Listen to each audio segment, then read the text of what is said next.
with everything going on today, I postponed the Abbott Boys Easter egg hunt in the backyard until tomorrow. Now that's not sounding like that was the best decision. No, it's definitely going to rain tomorrow. It's going to start early in the morning. It's going to last all day. We're going to have a line of showers that's going to come through the Tennessee Valley, and behind that line, we're going to see scattered showers into the Monday night hours into Tuesday morning. And again, seeing that rain all the way throughout the work week, and it's just going to be a lot of it. That front is going to stall in central Alabama, which is going to bring us just lots of heavy rain, maybe a couple rumbles of thunder, but temperature-wise, Very good. Thanks, ladies. Stay tuned. Law Call is next.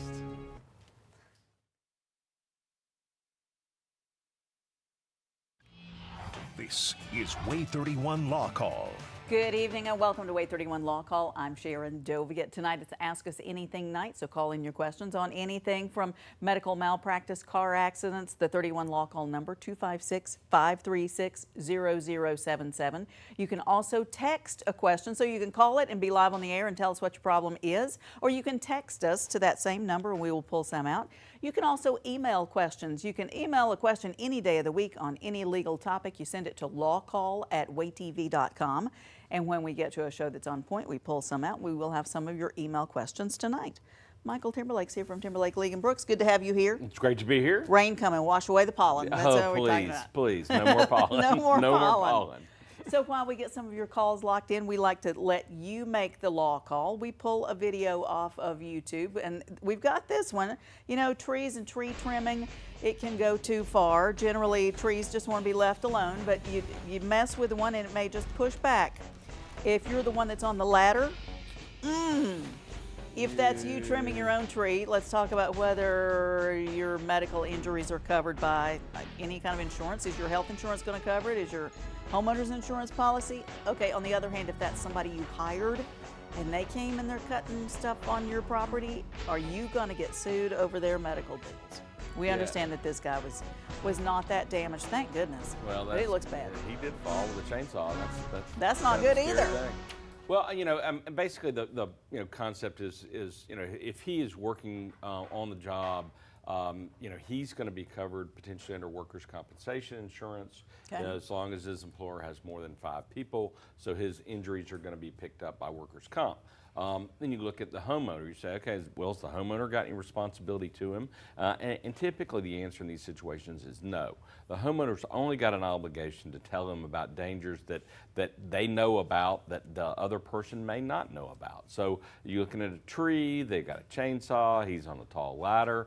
These are all things that, that guy, the worker on the property created. So the homeowner pretty much is not going to have any responsibility towards that. Thank goodness. Worker. Let's talk. But you always want to hire licensed and you insured. Ask. When somebody's coming to your house, you ask. Absolutely, because if this limb had not fallen on the worker but fallen on your car or your house or your neighbor's house, then they're going to look, that can be a different story. Okay. We've got text messages coming in. All right, we wanted to talk a little bit about travel. So a lot of people are going to be traveling for the holidays, and if they travel out of state, they have some kind of an accident out of state, which laws are going to apply, and then if there were a trial, are they going to have to go back to that other state for a trial? Yeah. And where do you hire a lawyer? Well, I mean, so you've basically got jurisdiction where the accident occurred. But if it's somebody that 2 people from different states, then you can potentially file the claim in federal court where you reside if it's a business that does business in that state. So you get hit by a commercial carrier in South Carolina, you could potentially file that case in Alabama. But if you get hit by a South Carolina resident in South Carolina, and you're a resident of Alabama, more than likely you're going to have to file it in South Carolina. You could file it in state or federal court, but more than likely you're going to have to go back there and do that. Deal with it. Yep. Okay, texts are coming in. Sure. Wayne wants to know, it's a question about a drainage ditch. His city is not maintaining the drainage ditch and it's been flooding for years. What can he do? Yeah, waterways are difficult. I mean, if you, obviously the city's not doing it. You want to, get video evidence of it. Go talk to your county commissioners. Go talk to the mayor. Typically, the people that make the decision are the people that you're going to want to talk to. The people in the city council or the mayor.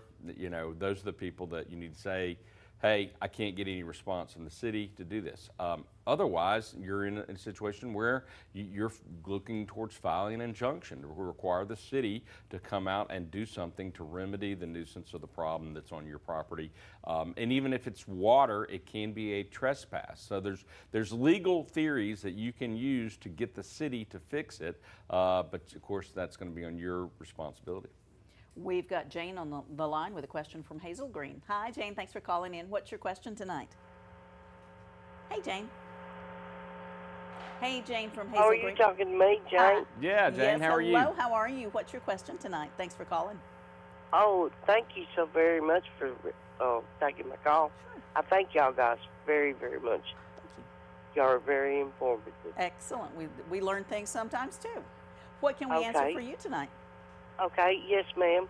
My question is, I haven't worked in over like 25, 26 years. Okay. And in order for, and I've got COPD and other health conditions, in order for me to file for my disability, my sister says that the Social Security thing says I need 2 points, and I don't know what that means. But my husband also, I think this is something for Tom, has Social Security. He's on Social Security disability, turned 65 this year, and so it will switch over to his social, just regular Social Security. So my question is, should I work for those 2 points, or should I wait and just draw off of him when I'm turned 62, or either wait until I turn 65? But the thing is, we've been together almost 35 years. Right. Yeah, just simply because you're married doesn't necessarily mean that you're going to qualify to get any earlier benefits or any additional benefits from your husband unless he should pass away. But in the situation you're talking about, you have to, in order to qualify for Social Security disability, you have to work a certain number of quarters in the last 2 years. So you're going to have to continue, you either have to get back in the workforce to do that, or in order to qualify for Social Security disability. You can, file for early retirement at age 62. It is a reduced benefit, but if that's what you need to do, that's also an option. But if you don't qualify for Social Security disability, you may potentially qualify for what we call SSI, which is basically disability for people that have not worked or do not qualify for disability. SSI is a reduced benefit, so you may want to look into that option as well. But it's you've got a number of choices out there. We got this text message in. What can be done when an ex-husband steals a pet horse? I paid for him myself. I cared for him and took care of him. When the divorce happened, he promised me that the horse could stay at his house until I got a place, until I got land for him. And as soon as I let him know, at that time, I could have the horse back. Well, he's not giving the horse back. I have paperwork on the horse, but I left it in the ex-husband's house, locked in his safe. So in divorce and custody, this is a custody Yeah, issue. this is right up your alley. Animals are in Alabama seen to be as property. So if you had this paper that told whose name the horse was registered in and those kind of things, that would be very helpful to taking it back to a judge and saying this was not decided by the judge. But animals are treated as property, and so trying to argue about custody of a horse, or if you didn't get it put in the divorce paperwork that you did, or you didn't reserve that issue, it becomes really difficult, not just for horses or pets, but for other things. If you didn't put it in there and be very specific about it, going back in front of a judge and getting them to care about who ought to have the horse after a period of time is extremely difficult to do. Yeah, I mean, the judge is going to look, and that's why it's important during a divorce proceeding that you identify all the marital property that you contend is marital property. And some people fight over what is marital property, and I brought this into the marriage and didn't use it for our benefit or whatever. It may not be categorized as marital property, but if it's not in the divorce decree, it becomes difficult. If it's something that was listed, so sometimes the divorce will say she gets to keep everything that she owned before the marriage, Right. and all of these other things. So if she had owned this horse before the marriage, you could take it back and you could say he's in contempt because he's not giving you something that is clearly laid out in the divorce. Right. We've got Howie on the line with a question from Huntsville. Hi, Howie, thanks for calling. What's your question tonight? Yeah, I have a question about a divorce matter. I purchased a house at a sheriff's sale that had been the sheriff had sold a failure to pay homeowners dues, association dues. The property had been purchased by the husband before they got married, was always only deeded in the husband's name, and they got a divorce, and in the settlement agreement, they agreed to let the ex-wife stay in the house as long as she paid the mortgage and paid the repairs and the homeowners dues, and that they would be in good faith put the house up for sale and split the proceeds 50%, 50-50. In the meantime, the attorney for the ex-wife filed a list pendants here in Madison County, naming the husband and the property, and in addition, the attorney filed an attorney's lien against the property in the name of just the ex-wife for her half of the attorney's fees for her half of the money coming from the sale of property. Well, now I'm trying to sell the house, and the attorney for the attorney with the attorney's lien is claiming that I have to pay out of the half of the proceeds for her attorney's lien. And I want to find out, since it was sold in the open market to me at the sheriff's sale, and it was an arm's length negotiation for value, why do I have to pay for her lien? Very interesting. Yeah, I mean, you're dealing, it's a pretty fact-specific situation you're dealing with there, Howie. But if you buy property, right, that is subject to a lien, it's subject to something that occurred before you actually became the owner of the property, then you're buying that property subject to that lien. So if it was a judgment lien, if it was an attorney's lien, if it was any kind of mortgage that was on the property, simply because you're buying the property doesn't mean that you're buying it free and clear, that you have clear title. You're just buying whatever the interest is that they're selling at that point in time. So you can buy it subject to those to those liens, and that's something that you'd have to look into, specifically what the priorities were. But I think you're probably, these people are in line before you are in terms of the property. We're going to take a break. We'll be right back. It's Ask Us Anything night, so stay with us.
You're watching WAAY 31 Law Call. Your rights, your calls, live.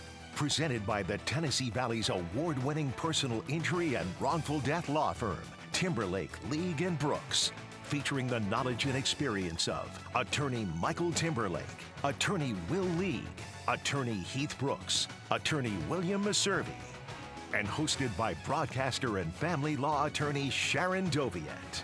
This is WAAY 31 Law Call. Welcome back to 31 Law Call. I'm Sharon Doviet. Michael Timberlake's here from Timberlake, League & Brooks. They are personal injury attorneys, so they specialize in cases with car accidents and medical mistakes and nursing home negligence and all those kind of things. We've got Henry on the line with a question from Huntsville. Henry, I think you've got a question about doing a will.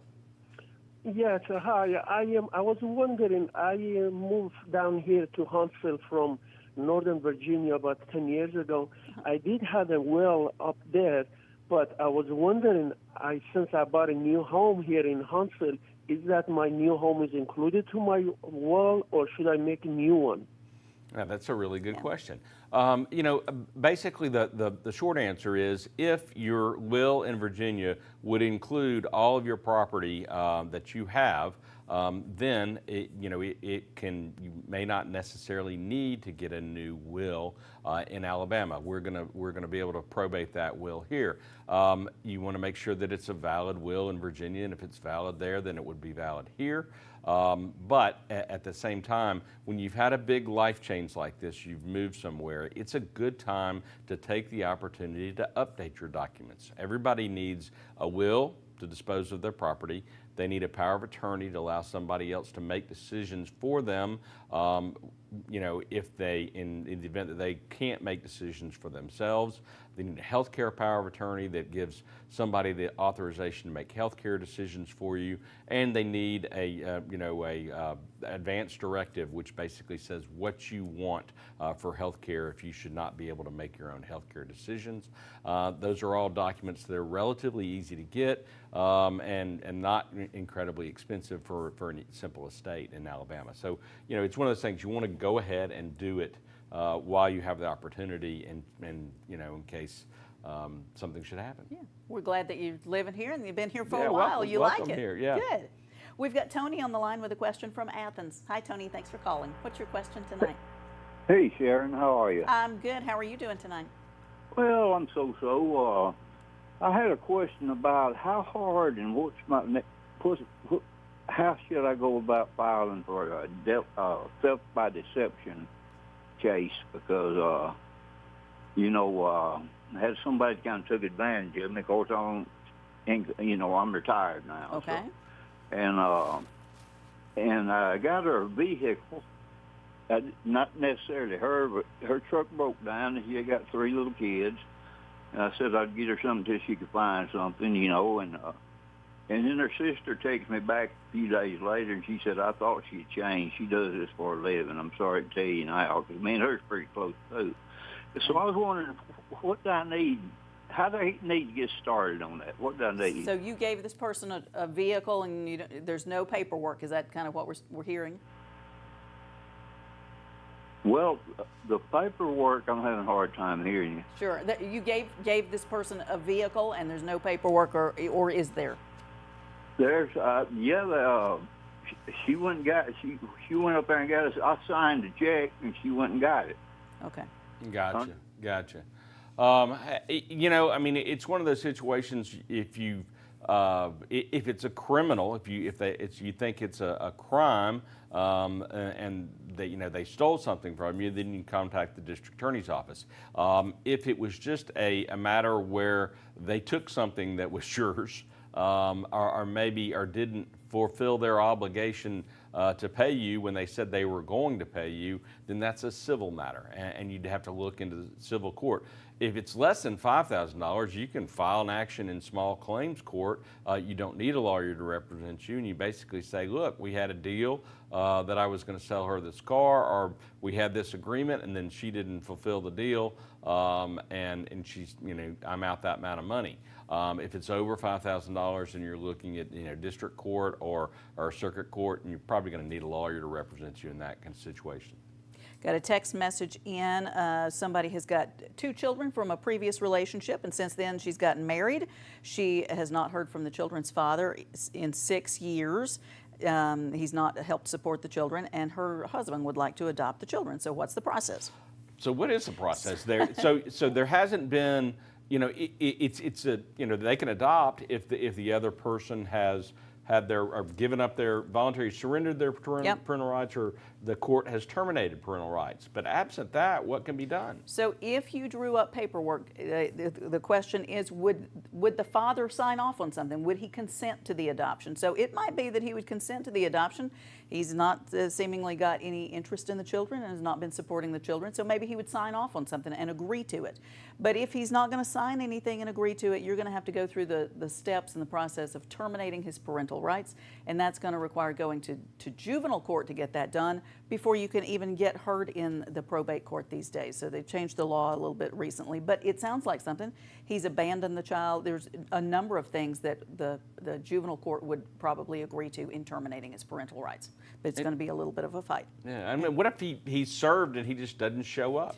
Hadn't paid child support, doesn't want to be involved. So they're lately requiring you to file something in juvenile court to go through that whole process, and you would have to put some things on the record, even in juvenile court, to get his rights terminated before you take it to the adoption in probate court. Oh.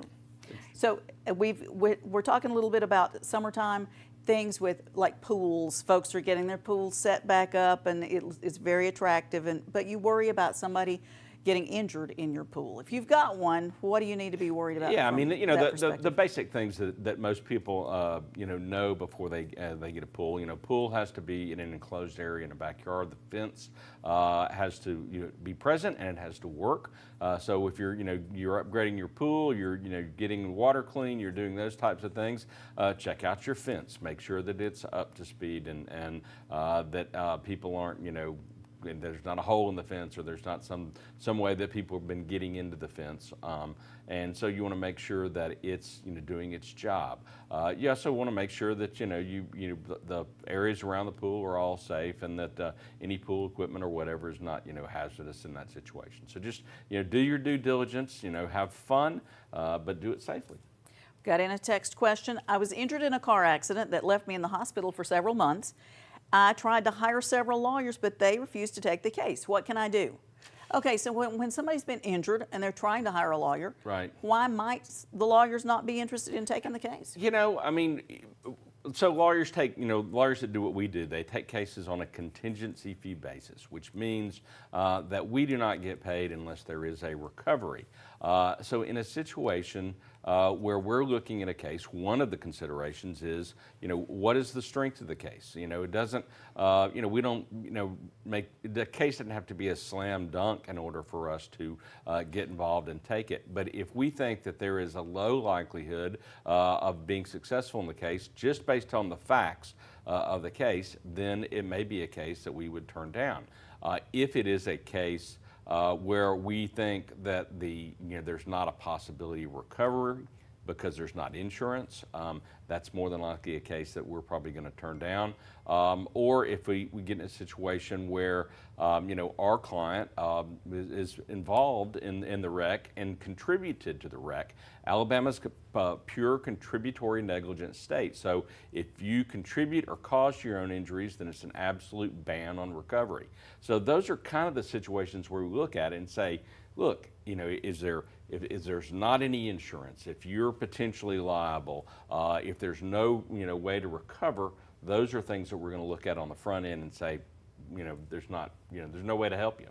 We've got Michael on the line with a question from Higdon. Hi, Michael. Thanks for calling. What's your question tonight? Yes, I work 16 hours today. Okay. And just listen. And my boss did not pay me not one red penny. What can I do? Okay. Well, I mean, it's basically fraud. It's basically a situation where you've agreed to do this for them and they're not paying you. So it's laws on the books for the Fair Labor Standards Act that say if you work, you're entitled to at least minimum wage, and that you're entitled to be paid within a reasonable time that you did the work. So the question is, what is a reasonable time in this situation? When is he going to pay you? If he does pay you within a certain time of you performing the work, then he could comply with the law. We're going to take a break. Be right back answering more of your questions. Stay with us.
If you haven't gotten your questions answered tonight, here's how to get in touch with Michael Timberlake with Timberlake League and Brooks in Huntsville, 256-536-0770 or 800-804-2502. The website is law-injury.com.